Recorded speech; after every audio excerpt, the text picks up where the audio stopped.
and then expand on it. If you're seal coating, asphalt repair, striping. Hey, I'm not a good striper. I went and rented my striper, okay?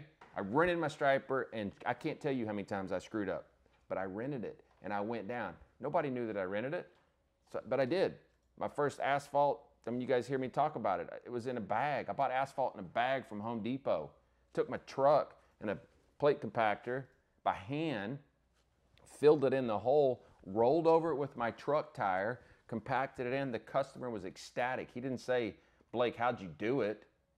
He said, you got it done? Hell yeah. And he was excited, and I got more stuff, more business. Listen, you young guys that see me, this is 23 freaking years of busting my ass. And it ain't easy. So if you're not willing to sacrifice 2 years of your life to make something so fucking dynamic, it'll never work. I promise you. Excuse my French. But I get very, very passionate when everybody on TikTok and Instagram looks at this and either thinks I'm worth $5 freaking million or $200. It doesn't matter. Bust your ass, and I promise you it'll get going, and it won't matter what the hell you're doing. You might start off in the asphalt business and stumble across, now you're cutting trees. It doesn't matter, guys. What's your passion?